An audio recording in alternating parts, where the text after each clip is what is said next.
you all for coming. We're really excited to be here. This is Doug and I. Doug is also a mental health therapist as well as a high-level soccer player as well in his own right. And this project has kind of come out of our own experience as athletes and then watching other athletes. And we noticed time and time again this gap of mental health, more holistic mental health resources for athletes. And we thought, well, why don't we try and fill it? So here we are. So I'm going to start us off. And I'm curious from each of you, why is this a topic that is of interest to you? Why does it feel important? What got you here? Leslie's already holding the microphone. Oh, perfect. It's important to me because I spent 34 years of my life as a Division I soccer coach, both as an assistant and a head coach, 26 of those, as Jen mentioned, at the University of Washington. All over the ground out over there. I grew up in college, so I don't know. Anyway, so to me it's important because I've watched the evolution of youth sports and collegiate sports evolve into something that's highly participatory, awesome most of the time, but I've also seen sort of the ugly side of it, which are the pressures that parents and coaches and money and the negative things that start to sort of swallow up the joy of soccer and sport for players, including the time where they tried to earn this opportunity to be recruited. And that part of it I would like to, help impact in a better way, making sure that players, parents, coaches, and the people involved in the sport know how to manage those things in a realistic way. Because after all, it's sports. Just like being at the professional level, we remind our pro athletes even, like, it's soccer. It's supposed to be fun and bring you joy. It's supposed to be something you love doing. And sometimes these processes of recruitment and, trying to try out and be on a certain club bring a lot of stress to young people, and I think it's unnecessary. Well, I guess being in kind of like my own experience, my dad played American football. My mom was a cheerleader, so no one had experience with soccer recruiting. And so I was the first, I guess, middle child, but first daughter to go through kind of the experience of it. And it was tough. I mean, you have outlying factors of everybody getting recruited to certain colleges. You don't know where your path lies. My parents didn't know how to help, how to do it. It was mainly through my coaches. And so, yeah, I just feel like for me, I experienced it firsthand from me and my parents that it was just like we didn't really know the process. So now that I've been through it, I'm kind of excited about this because it's just shining a light to what I think more people need to know and understand and kind of like can have the conversation. And yeah, because I've knowing it best from personal, but yeah, it got me to where I was today. So I think it's an important topic, and I'm really excited about tonight. We have ours. I forgot. Sorry. Super embarrassing. So, with our goalkeepers at the Reign and our players in general at the Reign, I've noticed kind of over and over again, we have these really capable, competent, talented players who really have been able to achieve so much in their playing careers, even, at young ages. And then all of a sudden they're kind of bumping into this wall of college recruiting where, maybe they have the dream of what school they're going to go to, and all of a sudden that coach is saying like, yeah, we're not actually that interested. And so it's this place where I think there's so much excitement and hope. There's so much possibility where athletes are going, okay, this is what I want to do. This is where my future is going to take me. And it's a lot more complicated than that. And so I think I'm really passionate about it because I see these athletes put themselves out there and I care so much seeing them and walking with them, and then all of a sudden they're hitting this sort of invisible barrier that they've never bumped into before. So just want to have a little bit more of a complete conversation about it. I also want to add, we are a very soccer-heavy group up here. Not everyone may be here for soccer, and so we'll try and include more sports than just soccer and what we talk about, certainly, but I think a lot of the overarching themes apply to most sports in college recruiting. I mean, one thing that I think I heard all of you nod to was both, how wonderful and exciting this process and sports in general can be, and then also how stressful and pressure-filled and challenging they can be. I'm curious specifically with the college recruiting process. Let's start with, like, what do you think is the most exciting, positive part of the experience? Well, a lot of it. I remember having my head coach kind of like, he would tell my parents a couple times after showcases and be like, hey, this college reached out, they're really interested. And I feel like, oh my gosh, really? They want me? So it's exciting just in that sense. I feel like it was just kind of and again, I was so young when all this happened. I know times have changed, but I was a sophomore, freshman in high school getting recruited. So like, I hadn't even gone through puberty yet. So I didn't even know what my future could have held. But I would say the most exciting bit was kind of like, you went to these showcases to not only play the sport you loved, but then you were being watched. And I know that comes with stress, but I think it was more like the after fact of like, okay, I had a really good game. Like, I wonder what coaches were there to watch me. And it was exciting to know who would reach out to me from any level. Like, I had all across the board from high D1 to also D2 to just like East Coast, West Coast. So that was just really fun and exciting to see where I could possibly end up like that. The recruiting process for me as a coach was the most exciting things about the process were getting to know the players that you watched on the field and scouted as people, and trying to figure out what made them tick, what made their families tick, and what their possibilities were of developing under you as a coach and in your program from the time they were a freshman until they were a senior. And back when I coached, I escaped in 2019, but back when I coached, the transfer portal was just starting to be a thing, NIL was just starting to be a thing, so there was rarely the case that we didn't have a player from their freshman year through their senior year. So there was that development and there was that building process, and I still think to this day, if I were in it, that would still be the sales pitch, right? Is come and let's help you holistically become better in everything between the ages of 17 and 21, 22, because it's a huge growth period in your life. So my staff and I, we always looked at it as what potential these young people have, and the interest in like figuring out what made them tick and what we felt would be a good alignment between our philosophy and theirs and their family's philosophy as they kind of ventured out of the home for the first time, so to speak.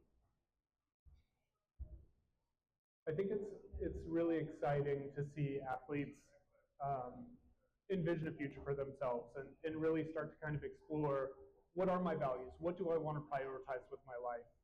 How do I want to think about my college experience? And, I think not always we're setting young people up to actually ask those questions up front, but when they do and they settle into a place, it's like, oh yeah, this is where I belong and this is perfect for me. I think that's a really special and exciting thing, because I think that athletes learn so much about themselves in these decisions that they make. Sounds like kind of themes of like growing, learning, developing, knowing that you're wanted, being part of something, all really lovely things. It works both ways as a college coach as well when you're recruiting. Yeah. It's when they pick you, it's a big deal. Yeah. So, as much as players want to be wanted, coaches and programs want to be wanted. And it's, we'll start to talk about it, I'm sure, in a minute, but it's the first time between both parties that you're starting to probably feel the most rejection that you've had. We get no told to us way more than we're told yes. And it's probably the same for the athlete side, is that they're being told, well, we like you, but just you're not the right fit right now. We don't need your position, whatever it is. So it's the first time that you're really, for the athlete, looking at rejection. And I always approached it with them like, listen, you're going to get told no a lot. We get told no a ton. You have to just normalize it. It's part of it. And the minute you can normalize it for them, I think that's part of the better experience in the recruiting process too. It's just not setting themselves up to be heartbroken and crushed every time they hear the word no thank you. Yes. And an excellent segue to what we're referencing that, right? What are the other sides, the difficult side of it? Can I add something? Oh, please. I think I love what Leslie's saying, because realistically, right, you might hear no from a college, but that's not the last time you're going to hear no in your life. And so it's actually like college recruiting is this, challenging, but also wonderful opportunity to set yourself up to figure out how to be resilient going forward, right? Like maybe in the future it's you don't get the job that you want, you don't get the promotion you want, you don't end up playing professional soccer the way that you dreamed, or any other sport, right? And so it's actually a really good opportunity in a safe environment with the support of parents and loved ones and teammates to kind of go down that pathway and develop self-esteem beyond just hearing yes. Anyways, what's challenging? We're spitballing now, Shay, come on. Spitball away. Well, I was going to say, kind of going through my process, getting asked this, I think one of the most challenging things that I first endured was kind of being my own advocate. I feel like it's really hard for me to look at a lot of the positives. If you don't know me, I do that in professional soccer as well. So I feel like knowing I had to make like videos and clips and kind of send them out and be brave enough to hear that no or yes, that was really tough. I feel like at the start of that. The next challenge I feel like I faced was my parents, like the biggest advice I got from them was you have to love a college for what it is, not just like that you're there for soccer. So it's a university, it's an education also, you're gonna grow as a human. And that was hard to hear at first, so that was a challenge because it was like, wait, won't I always have soccer? I'm only there for soccer actually. So I think once I realized that, then that also made kind of like my college career a lot easier. And again, maybe we get into it, maybe don't. I didn't have the smoothest college journey while I was at UW, but I think one of those things was also the challenge, was just understanding that it's not my whole identity while I was there.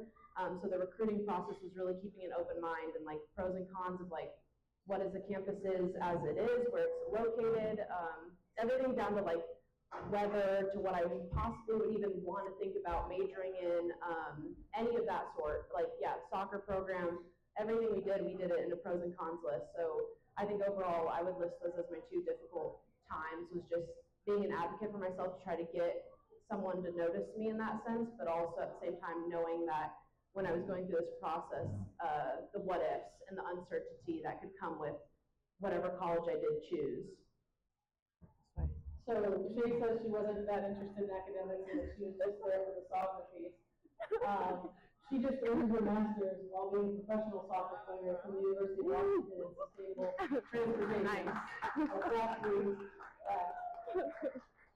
And I also don't think she knows or remembers the fact how much of a roller coaster her college career is a reflection of me. So she'll get into the details of that later. Yeah, probably. Yeah. I was for sure on the ride at points in time. So, but yeah, so I love what Shay has to say because, and I think that's why maybe we ended up being a good fit because you hear the things I'm saying, you hear the things she's saying. Those are all the things we talked about. Of course, your education matters. We don't expect perfection from the beginning. We're going to help you develop from point A to point B during this time in your life. It's not going to be linear. It'll definitely have this to it, and the more you can get used to that, the better. But the challenges are always there. There never aren't challenges.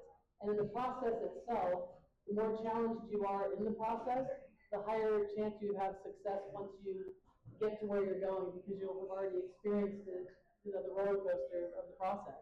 So anyway, just had to give Shay a little brag. I think one of the challenges that I think about, sort of more overarching, is just the amount of expectation that teenagers face.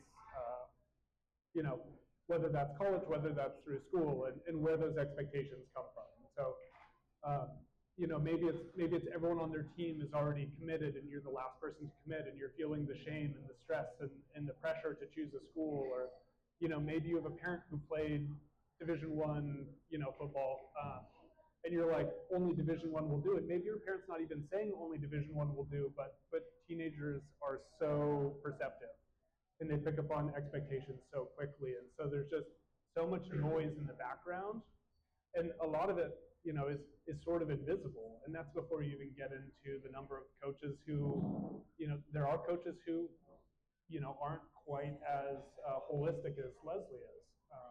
there are coaches who are much more kind of like, I don't know, ruthless that's maybe not quite the right word, but Focus just on the soccer piece. focus just on the soccer piece, right? They're not interested in human development, they're interested in player development.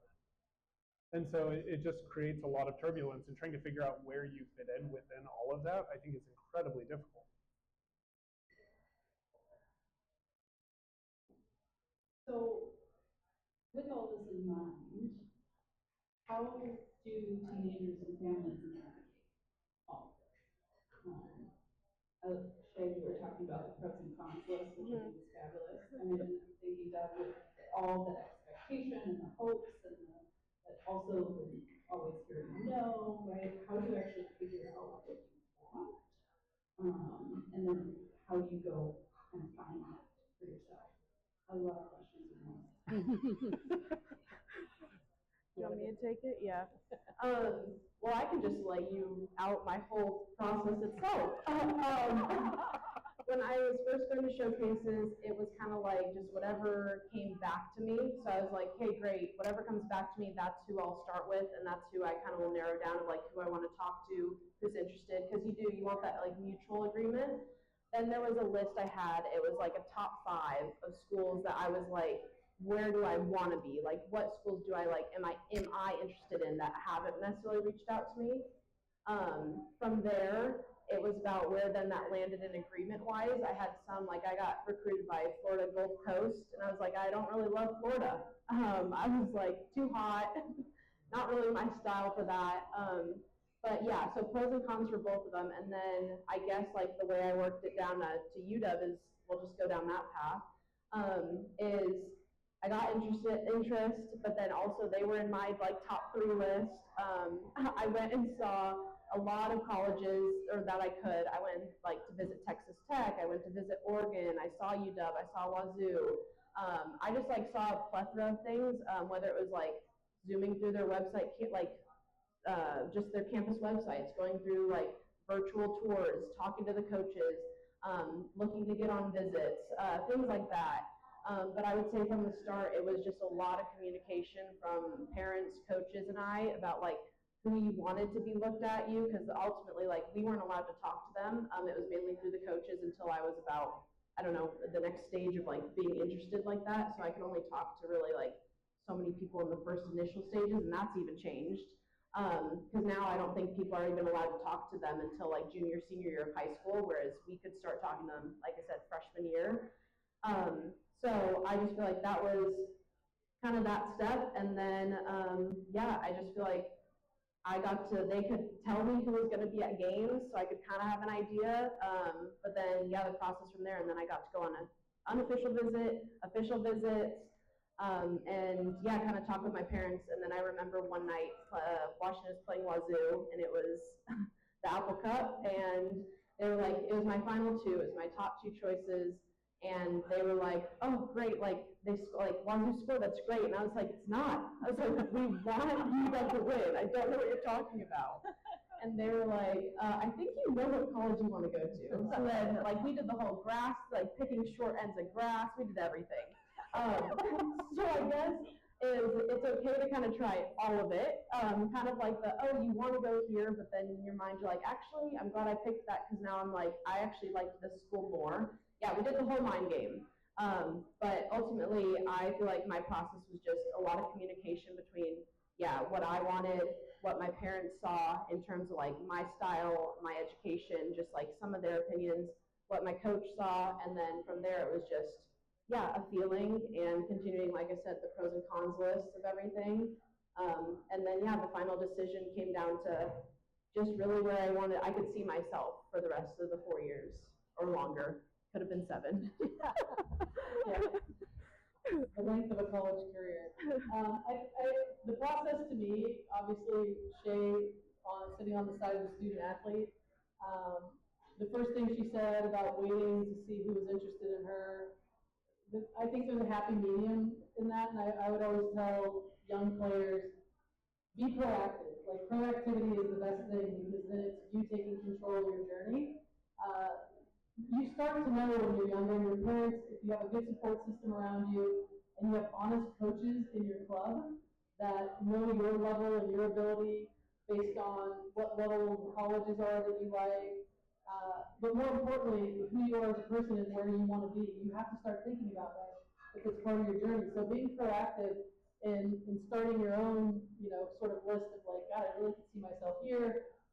Division III academics, no scholarship, East Coast. I always kind of wanted to be, in that part of the country, going to a small liberal arts school, whatever. But start to have those conversations with yourself, more importantly. So then you're not just waiting to figure out who wants you, you're figuring out who you want and what type of place you want to be. I think that's the good approach, and it puts you maybe a little bit more in control. And when people are coming to you saying, hey, we have interest, then you open up your mind to like, oh, well, that's great, that's cool. And then you start to narrow it down to what those fits look like for you.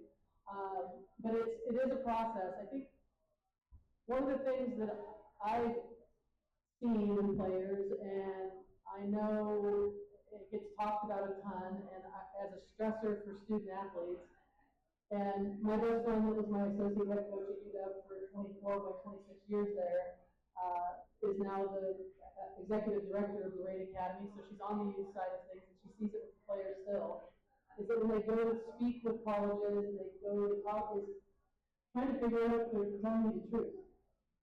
And as a parent, that's where your kid needs you the most, so you can see through the BS of what college coaches are saying.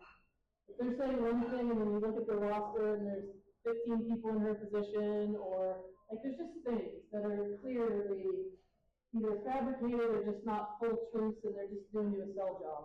So Shay will tell you this about me, and it's the thing players hate about me and they end up loving about me the most, usually, is that I'm blunt and brutally honest. And it doesn't typically get me in trouble because I've said what I needed to say, and they learn to take it and want it, and they say they want it, but then when you give it to them, they're like, oh. But then they're like, actually, that's right? Am I lying? No, I don't lie.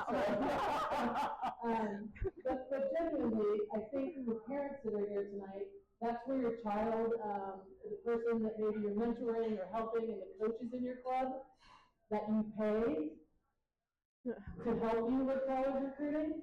If you remember that, college coaches are paid to help you navigate this. So if they're taking you through this journey and all of a sudden they're washing their hands of that piece of it, you're probably picking the wrong club, to be fair. They need to be a part of your journey. That's part of their role, in my opinion. And then your parents' job is to help you as a young person coming into adulthood, you're not fully adults yet, navigate adult conversations with coaches in college that are, there can be some bad ones out there that aren't, they're not necessarily bad humans, but they're trying to get you to come to their school, so what wouldn't they say, right? So you have to sort of sift through and gain trust with the people that are recruiting your child in any sport. And that's club and youth sports in general. I don't care what sport it is. Not just buying into the big shiny thing, but trying to figure out who you're putting your kids around. Do they have your child's best interest in mind? Are they being truthful with them? Are they truly helping them develop? Are they giving them honest feedback that's going to help them later on? Or are they just sugarcoating everything, so then the disappointment, oh, it's coming, because they've been told half-truths or not been honest with them about where they are in their game. And we've really, unfortunately, normalized making things up so that kids will like us, or their parents will keep them in our club, or they'll be our friend. That's not what coaching or teaching is about. It's about having them respect your honesty, building trust with them so that your actions match your words, and that's what you have to find on the journey of college coaches, and you have to do as an adult. I think some recruits are more mature than others, and they can suss out someone who isn't really, they're not that comfortable with, but they can also fall for it too. And I think it's got to be a group of people that help them navigate that trust building. And to me, that's the most important piece. I think, tough one to follow up. I also have something that I think will pull Leslie back into this. Should maybe just give her the mic. You should just hold it then. Go ahead. All right. I think when it comes, Leslie brought up the transfer portal, and I think there's a way where athletes start to see that as an opportunity to say, like, okay, if I don't make the right choice, I get a do-over. And wow, that's really understandable. I think at the same time, like, the best case scenario is that an athlete finds a school that's the right fit for them the first time. And I think that that's something that's starting to, I think that should be prioritized up front. And I'm going to pause for Leslie. I was just gonna say, I'm not anti-free agency in pro sports. I'm not anti the transfer portal. I'm glad I didn't live through it like it is right now. It wouldn't have been as fun because it is a little bit of an easy out for players that commit, that you invest in and spend a lot of time. But I would say, if you look at it that way and you're approaching it that way, well, I can have a mulligan, you're going to then live through the same amount of stress in the process as you did the first time. Like you want to do that over again? It's doing the same difficult thing all over again, which again, as long as you're prepared for that and you know that, but I don't think it's a reason to go into it with, oh, I can change if I want to. We can always all change our minds on anything, which is fine, but I think this in particular, you hit pay dirt if you find the right fit the first time through and you do the work on that end of it. Yes. And I think when Christy and I start talking about finding a good fit, a couple of the things that we talk about is like really understanding your values. Like, what do you want your experience to be? And even like beyond soccer, do you want to go to a small school? Do you want to be on the East Coast? Like starting to really kind of have conversations about the sort of broader things that you value, the broader things that bring you to life, and trying to figure out how to distill those down into themes. And I think those themes will help you broaden your conversation about what school do I want to? Do I want to go to University of Washington? Or do I want to go to a school in Western Washington, of which there are many more than just one? And so trying to figure out how to kind of broaden things to really explore what are you actually interested in with this experience. And I really like how you frame it, Leslie, as like being in charge of your own experience. Where in an experience that can feel very out of your control, because you're waiting for someone else to pick you. But remembering, like, no, I do have some control here. I have control about what I want and who I see and what I do with that. And centering it from your own desires rather than just kind of waiting for someone to say, okay, right? And again, broader, that's something that is valuable to do in all of life, not just in sports, and gets us in trouble, not just in sports, but in all of life too. I was just going to chime in because I have 3 brothers and a son, and I've coached women primarily, the bulk of my career, and been in women's sports. But it tends to be, from my experience, much more female oriented to wait for someone to want you as opposed to you getting what you deserve. And so again, to girls and moms and daughters and parents and fathers and daughters, like that's the empowerment piece right there, is really being in their corner and supporting them, and encouraging them to take control of what they want truly and what's going to make them happy. You sure you don't want to hold it? Yeah. It's okay. Are you going to jump in? Well, I was just going to say on top of that, I was going to brag a little bit about that, or like Leslie's piece of it through my journey, because she wasn't the coach that pushed the hardest. I had some coaches that put me on deadlines for an answer, which was just a stress in itself of like, okay, well, I have to decide this within the next week, when that's what I just don't get. What's the rush? Again, I was a freshman, sophomore in high school. So I think that piece was great. And then, yeah, like Leslie said, not letting them come to you. But my parents really opened that space for me personally, because they allowed that time for me to really process what I wanted. There was never a pressure from them. There wasn't a pressure from UW. There wasn't a pressure from Leslie. And I remember, I think it was my, maybe unofficial visit. But she was like, we don't want any pressure on your end. We just want you to love the school for the school, and then we want your decision to come from all of that. And I think that was something that I've held in my heart since, because I think when I tell people that it's like, it's everything we're talking about up here, it's a lot, and it's, I think, sometimes nice to hear that it's like, we want you to just like take your time to really look at everything we can give you and offer, from the campus to the program, and then really take that and be like, this is really where I see myself, and not, hey, we want you, I think you need to make this decision right now. Here's this, we're going to put this scholarship on the table. If you're not answering in this next week, then we're taking it off the table. So I think Leslie allowed that space, especially during my process of really like letting me go through everything I could imagine. And I am someone who's, I guess, fortunate enough, I stuck with one school my whole college career, even through the master's. So I did 5 years of undergrad, or 4 years of undergrad, 3 years of a master's program, all UW. So you could tell I really liked it, and I think it comes down to a lot of what Leslie did for the beginning of my journey, since she's known me since, I was 16, 15 years old, so. PhD? I don't know. I don't know if I'm smart enough for that. We'll go there. Yeah, not with you two. It will be at UW if that's what you're willing to hear. And I think that this is kind of been nodded to, but when you do really kind of look at it from what you want, it opens up the possibilities so much more. And we've been talking a lot about D1, but that's only one of the options, right? I did my college career at a small liberal arts school, and I ran the D3 level, and I absolutely loved it. I got to be at a high level of sport, but also do all sorts of other stuff too. And it kind of got to have it all. So there's so many options, and one isn't necessarily better than the other, even though maybe, society says like, try to do the best of the best thing. You have to do what's best for you ultimately. And that if you do that, you can't go wrong. One thing I'm curious about that has been, again, not into is the role of parents. How can parents help in this process? And maybe how can they not help? What are the things that you've seen or experienced or that you believe are the most helpful and ways that maybe parents can get out of the way a little bit? I want to hear Doug first.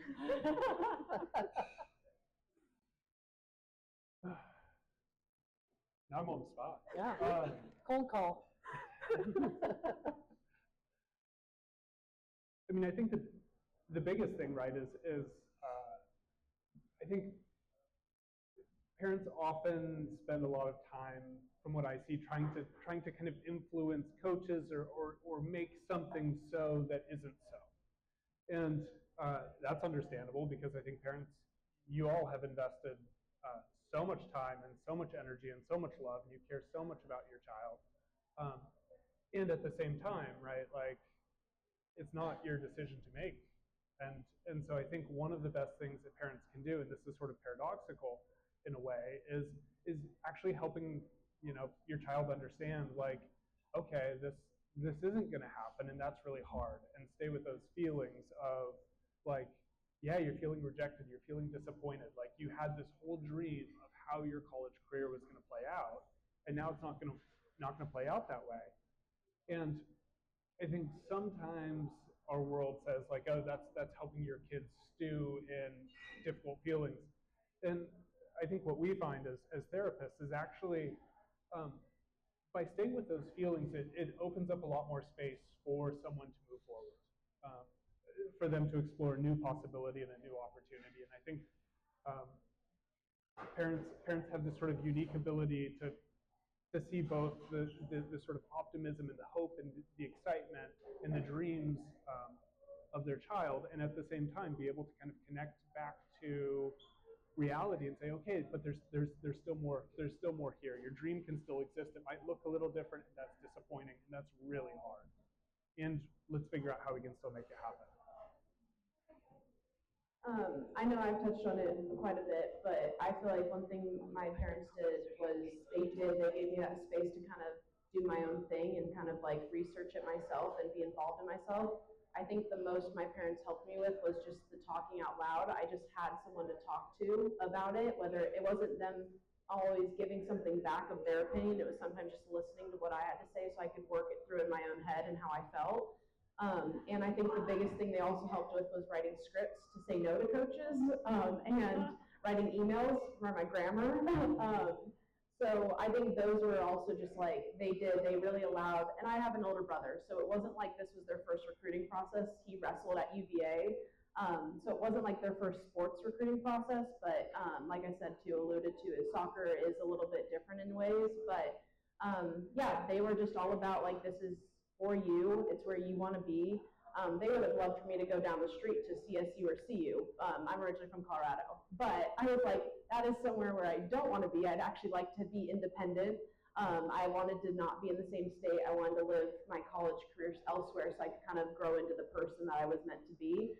But yeah, so I think, like we've alluded to all night, but just the support of them is like, you want to be there, but at the same time, they allowed me the space of my own, and they were always just a listening wall, or yeah, for the little details of questions I might have had.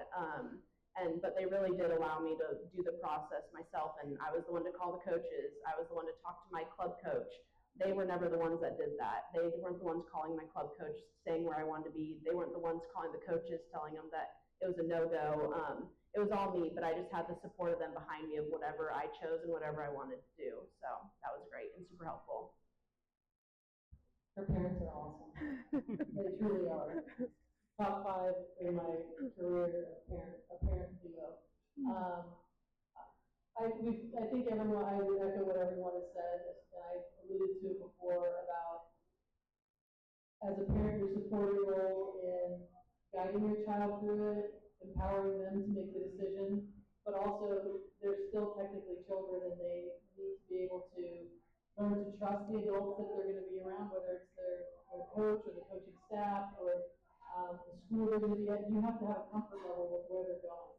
And I know that as a parent. You can't just say, okay, whatever you want, and then you're terrified that this person that they're speaking to isn't the right fit for them. And they've given you all these red flags around trust or just not having them as a person in mind or the player, that kind of thing. So your role is to also pay attention and to listen and just have your parent tentacles up, so to speak. I know in youth sports, one of the things that Amy and I, and I'm sure Doug's heard it a million times, we talk about it constantly, is that parents in youth sports are painted to be like terrorists. Like they're painted out to be the worst human beings on earth. And I'm a coach educator as well, and so I taught coaching licenses for over 25 years. And I remember a lot of my candidates coming through, youth soccer coaches in particular, but youth coaches in all sports, is like, I just put the parents over there and I ignore them and just whatever. They don't have a say, they don't have I'm like, they're paying. Like they are the paying customer.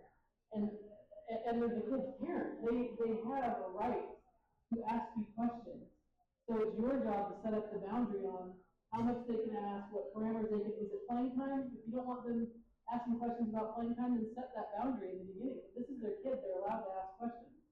So if you run up against, again, in youth sports, where an organization or a team or a club or just one coach is leaving you out of conversations about your own child, it's the wrong place for your kid, in my opinion. Is that coach organized in setting what communication boundaries are and also empowering your child to have conversations with them, but at the same time involving you in what those goals and metrics and vision and everything else around the club is, then absolutely. But that's up to them as the paid professional to set those guidelines for you as a parent. You're not giving your check, but you be quiet and sit over in the corner and just watch it happen. That to me is what's gone wrong in these sports, is that we villainize parents. Now, on the flip side, there are some that are a little unruly. But if you come across, I know in college recruiting, I came across quite often the vicarious living parent. The parent that you could tell that this meant more to them than their own kid, that talked over their kid in conversations, that the kid couldn't answer a question without looking at their parent and figuring out what the answer was. They couldn't speak for themselves because you could tell it was the parent's dream. So that's never really a good place to find yourself in.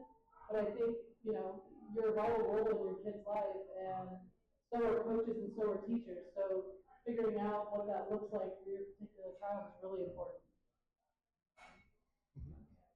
I mean, I heard all of us kind of echoing, striking that balance between like supporting, looking out for your kid, and also letting them do their own thing and letting them make their choices, which can be a challenging balance to find, and yet they're really important.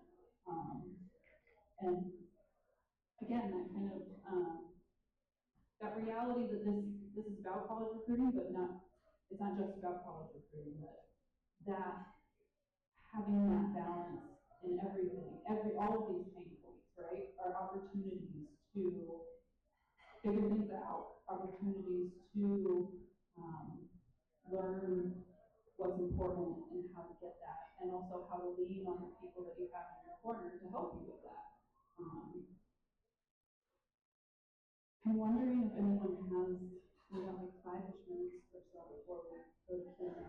Does anyone have anything burning? Burning.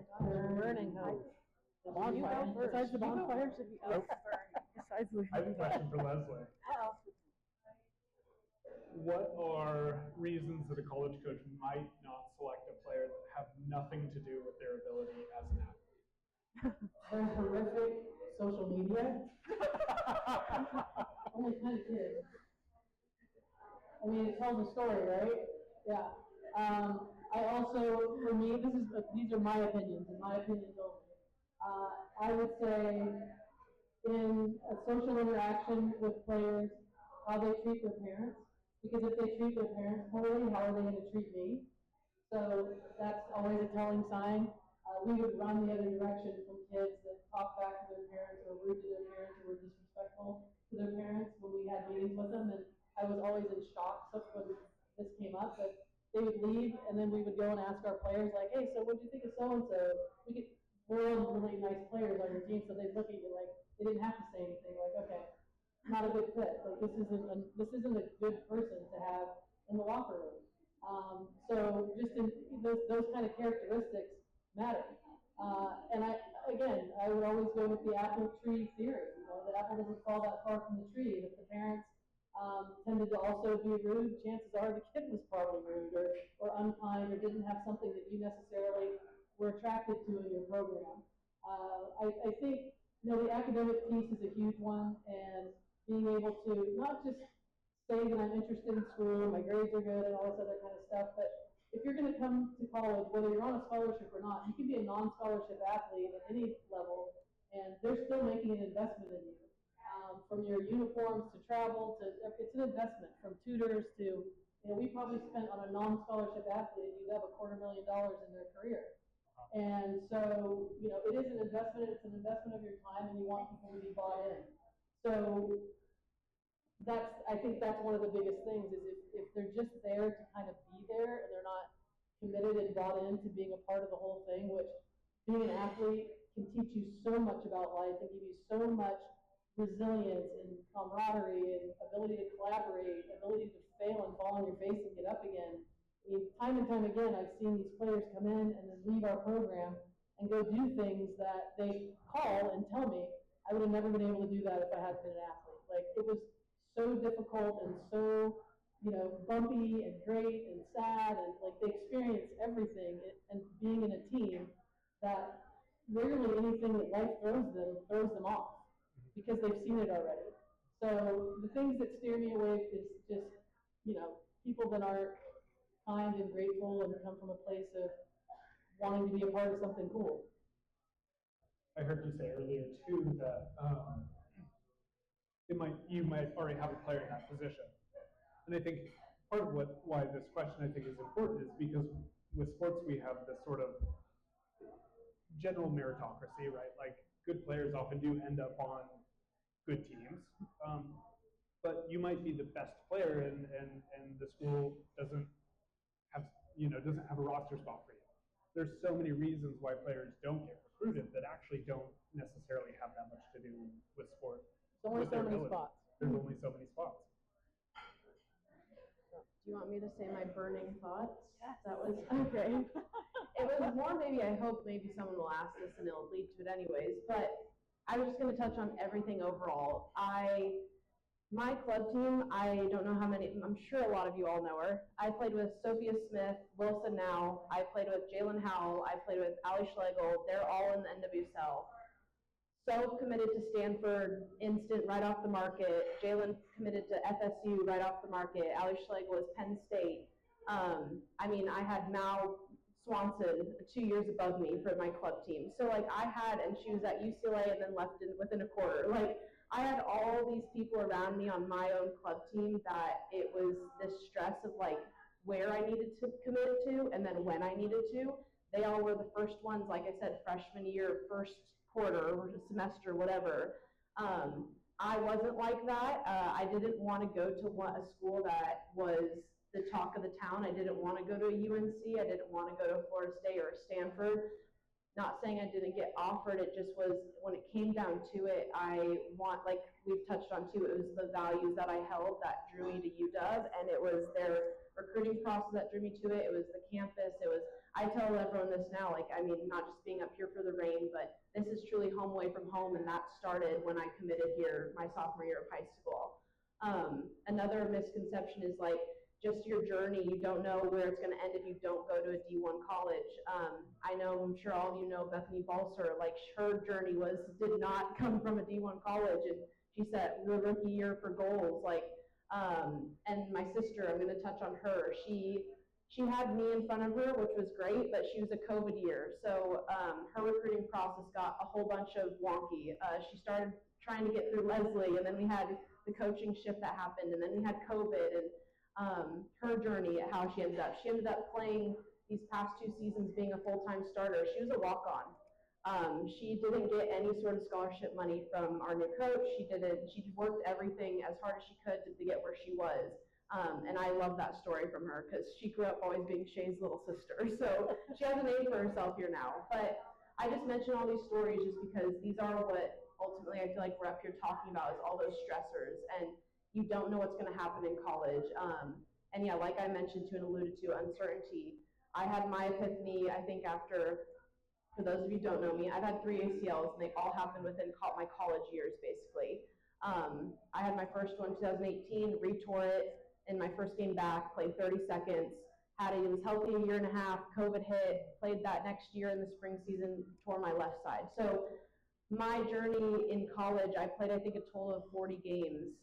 So that, going back to what Leslie and my parents, the original thing they both said to me of like, you have to love it for the college it is and the place you're at, and not without soccer, because I didn't have that. I found my passion for the environment and sustainability, and that's why I got my master's in transportation.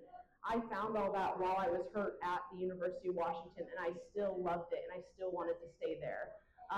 The people I've met, all the connections I've made now for being on the Reign, those all came from my recruiting process and all came from UW. So yeah, I love bringing up all those because it's what I went through and the team I was on and the high standard I had behind me and around me.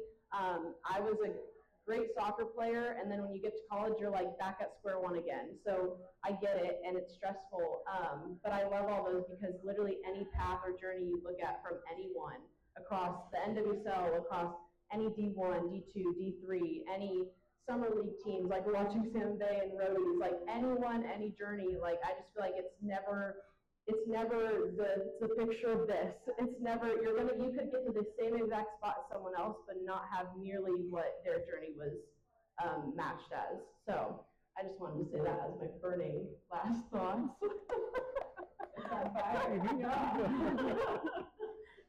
I mean, so much good stuff in there. I think there's that kind of illusion that we're in control, and that we're so often not, that things are going to look so different than we think they're going to look a lot of the times. And yet, when we act with intention, when we're tuned in to what we care about and what we need, then it turns out okay. And it's really tempting, as you were speaking to compare. Especially to the shiny people in the shiny places. I grew up in this running mecca for some reason. We used to joke that there was something in the water because all of these kids from my league in high school would win the national championship for all of high schoolers every year. And I had on my team, I had 2 Olympians. And so it was just it's hard not to compare and say, wow, they're doing that without me. But I am so happy that how it played out for me, and it was the right wait for it to play out 4 weeks. And but shiny is only, good if it, shines in the way that you like it. I think shiny is an illusion that is very distracting, and can point us in the wrong direction sometimes. So, yeah, I think you captured all that very well. Any other burning? No. Okay, all right. Let's get to the Let's do a Q&A, everybody. Who's worried about one. that? You can either yell it out or you can come in and talk on the microphone. We gotta walk up. I had it. My young years turned along with it. Oh, that, it was pretty, yeah, it's decent. Okay, great talk, thank you. Leslie, you touched on this a little bit. Kind of figuring out what is a sell from coaches and what is like genuine interest. When you're in communication, or coaches are in communication with you, and then getting invited to ID camps, is that you start to add it up and you realize, okay, these are flights across the country, all these ID camps, time off.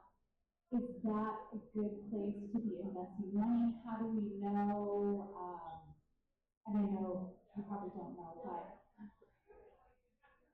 where are we drawing the line? Is it? No, I think it's a great question, and that's why the thing I originally said about being proactive. First of all, thanks for asking a question and thanks for coming. Is I think being proactive so that when all these ID camps come up, you don't just get excited that someone's inviting you to an ID camp because they are a little bit of a cash cow, to be honest. That's why people do them, sometimes, and sometimes it is to actually evaluate, but it's, they'll especially invite 2 to 3 players and then have them there with 20 others that are just there so they can play 11 aside, but the 3 they're pulling off to the side and talking to. I'm such a cynic, and I'm sorry. Yeah. Anyway, but I think that's why you need to be proactive, because you do have to start to gauge that genuine interest instead of just going. And so don't ever be afraid to ask the question. I would really love to come to your ID camp, but first I have these questions. Boom, boom, boom, boom, boom. Are you recruiting my position? How many times have you seen me play? Oh, really? When was that? Like, fact check. Because then you'll start to figure it out. And if they're like, yeah, we saw you at this showcase, I've already called your coach. And then get your coach to do side work for you so they can call and ask the same follow-up questions and compare notes on what they're saying. And then I would not spend $1 going to an ID camp if they don't have interest in you and they're just filling spots and whatever else. And if you don't truly have interest in them and you're just excited that they asked you. So, so it's that combination of things, but do the research and don't shell out the money. Yeah. You have my blessing on that. Anyone else? Other questions? Yeah.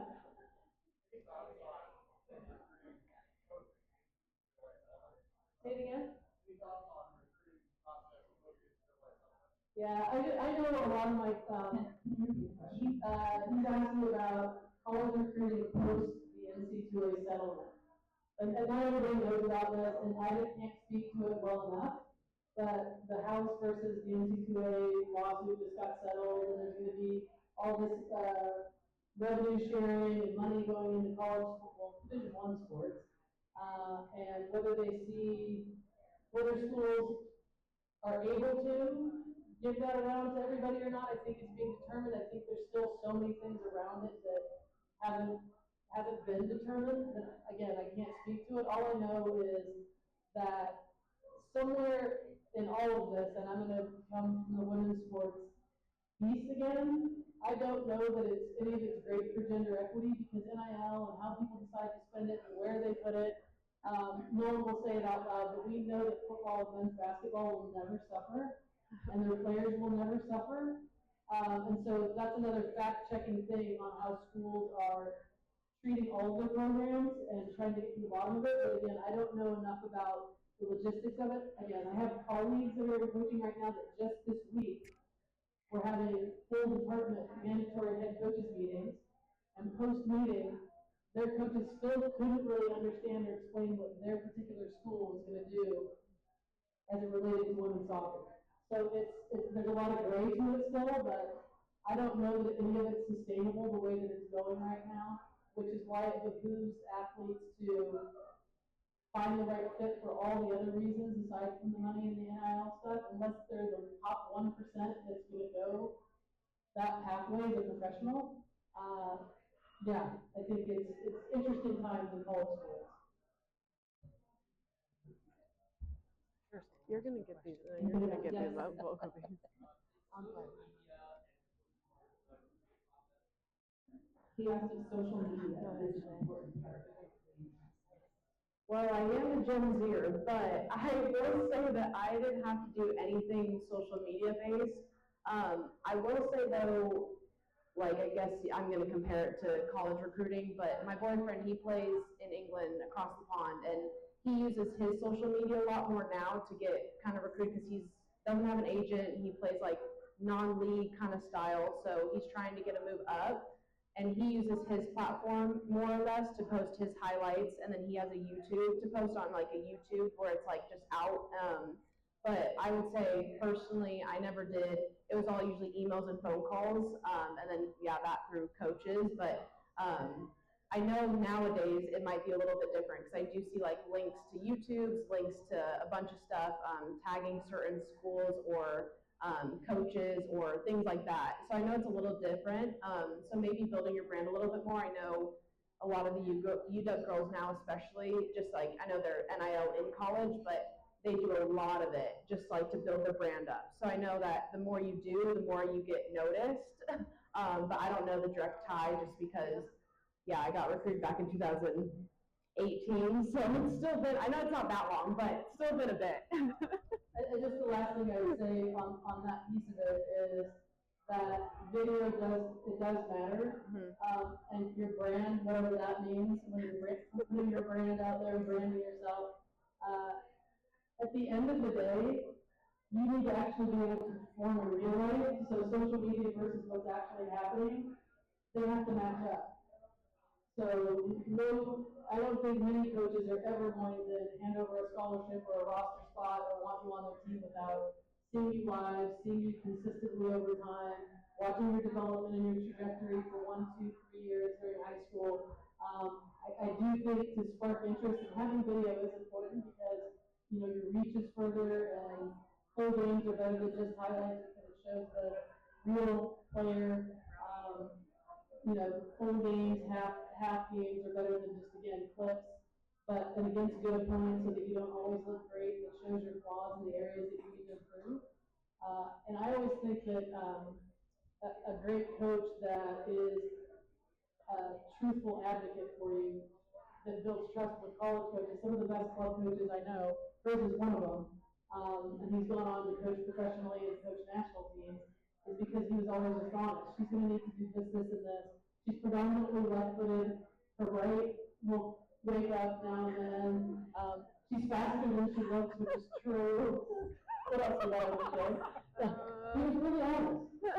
These are all truths about her. So when I look to see her play, I'm like, yep, Great. so, it's just, again, to me, it's about the honesty and, so social media, I think, can get you connected, if it's the sports side of things and things you're doing academically, whatever, it's, cool stuff like that coaches will probably look at, but it's not, I wouldn't put it at the top of the list as ways to get seen.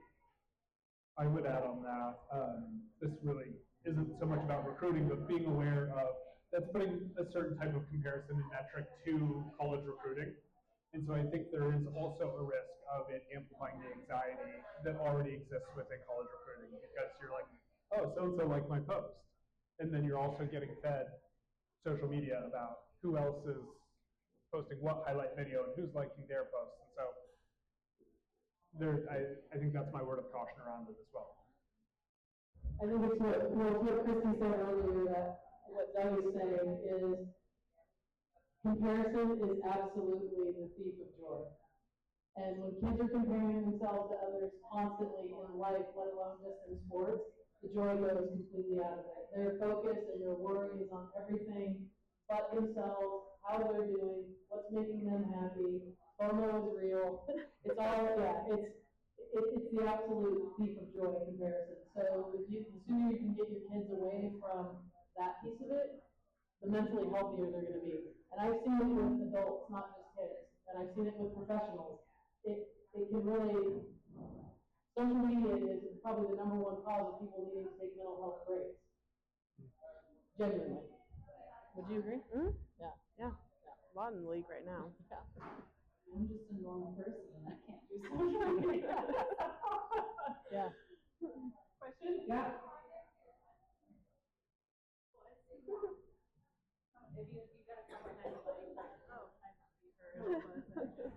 I work with middle schoolers, and a lot of times, like when I was middle school, I never specialized in a sport. I didn't play in college, but I see kids specializing in sports. Back that way a little bit. Earlier.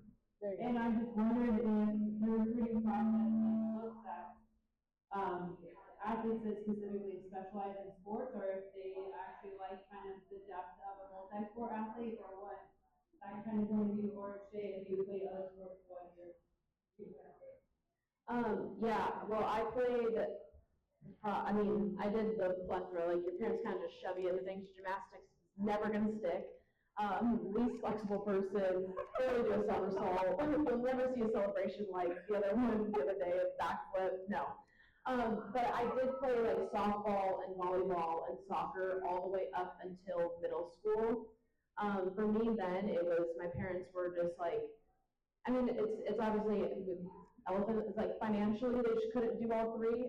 So I had to kind of pick one at the time, and it fell on which one I wanted to do competitive, because I still did volleyball lessons, just like, or amateur, I guess. Like I still had fun with friends and did like that type of thing. But I really was like, soccer's the way I want to go. So I specialized in that, and I chose them. That's the path I want to go for true competitive. But I will say too, like, I feel like nowadays, I see it because I train a lot of younger girls too, and they're doing like all types of sports and everything, and I think it's amazing. I think it helps so much.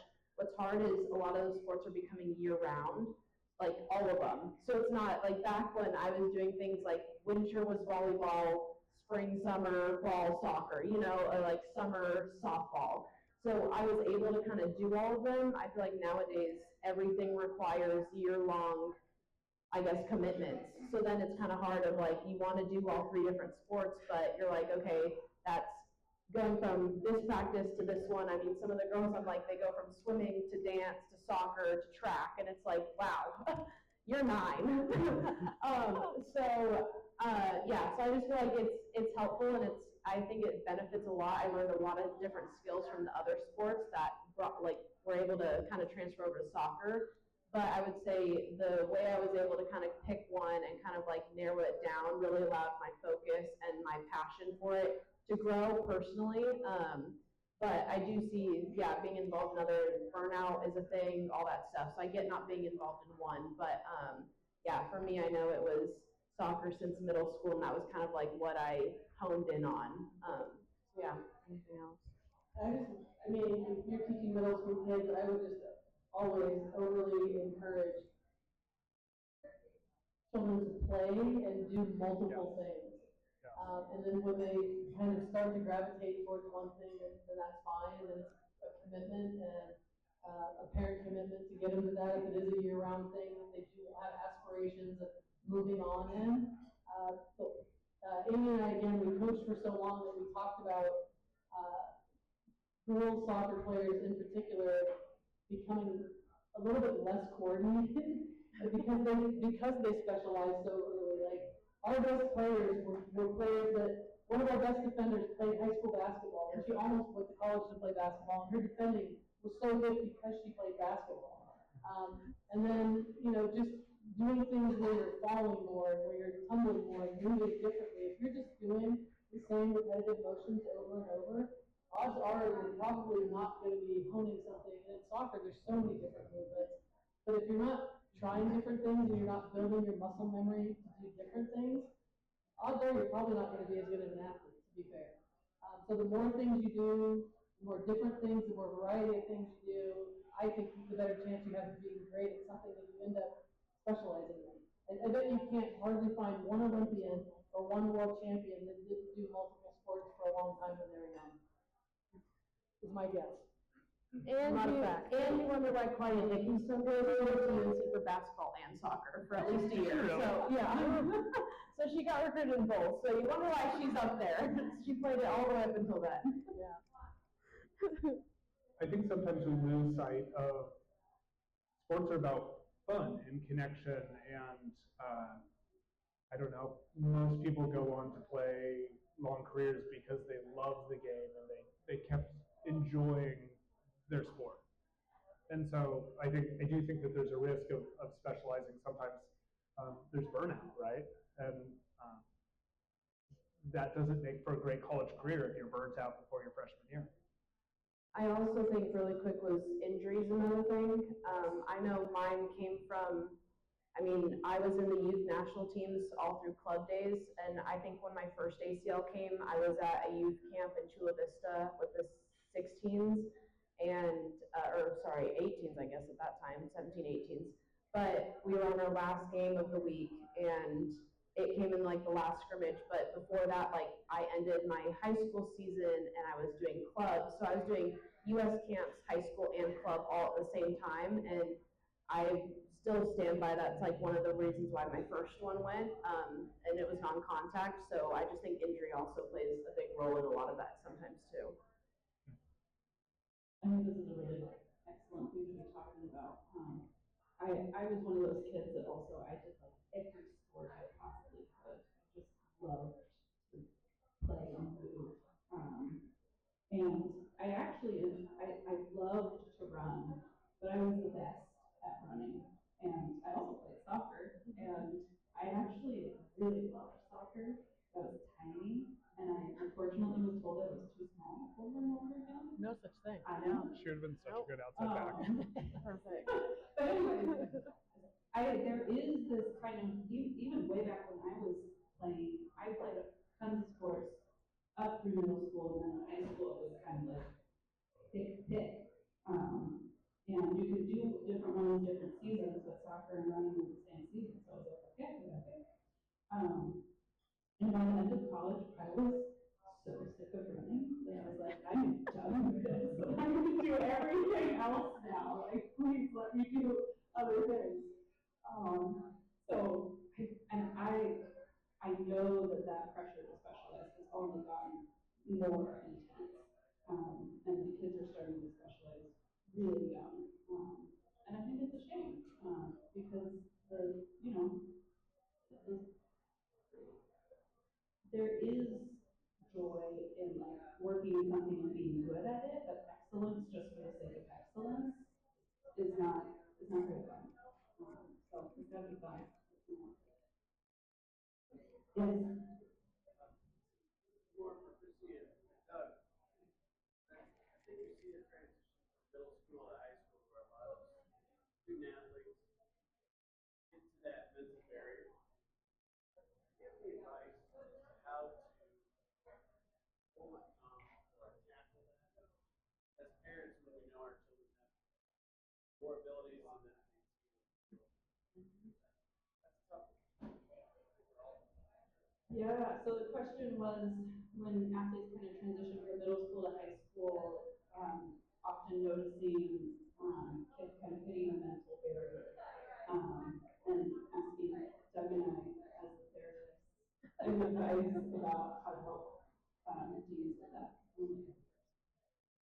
I'm going to pass it back to you. Well, and the reason I'm going to pass it back to her is because I think, especially for female athletes, it's really worth paying attention to puberty. And Christy is better at talking about the impacts of puberty, because sometimes the mental block is actually a change in a woman's body, and that has really significant impacts on their ability on the field, which also then has really significant effects on their confidence. Yeah, that's nice. So in my own, just for to add some story to it. So through middle school, I was an excellent runner. I was going to national championships in middle school. And then I hit puberty, and I was no longer excellent. I was fine, I was good, but I was not at the same level that I was used to being at. I didn't get worse, but I just kind of stayed about the same. Which in running, in particular, endurance sports, this is a very pronounced and documented phenomenon, but nobody told me about it. And I think actually a lot of people at that time didn't know about it. So it wasn't they were kind of in them, but and so I was left to be like, what is going on? Like, what is wrong with me? Like, I used to be able to do this, and now I can't, and all these other girls are better than me, and it was hard. It was really hard. It was really stressful and overwhelming, and I put a lot of pressure on myself to try and be at the same level that I was before. But no fault of my own, I just couldn't at that point in my development. Now, it's kind of, how do you tell how much of it is development, like physical development, versus just kind of getting in your own way in your head? I don't know if there actually really is a definitive way to parse that out, but just to hold in mind that it's not often all in someone's head. And if it is, I've found it's often about like pressure and anxiety to perform in a certain way at a certain level, or comparing to your peers. And it's hard to get out of that once you get into it. I mean, do you have? I do. We work well together most of the time. Middle school and high school are so much about fitting in. It's a sort of transition from transitioning into kind of broader social circles. And so I think a lot of the anxiety at that age, it is about sport, it is about like mental block, but it's about where am I going to fit in.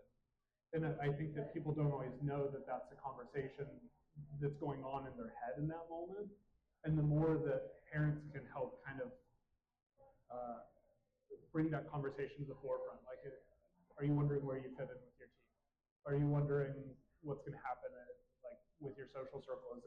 Is this the biggest part of your identity? Is your performance? And all of a sudden, it's like, I can't do what I've always done, and all of these people who rely on me are now going like, I don't want to pass the ball to him.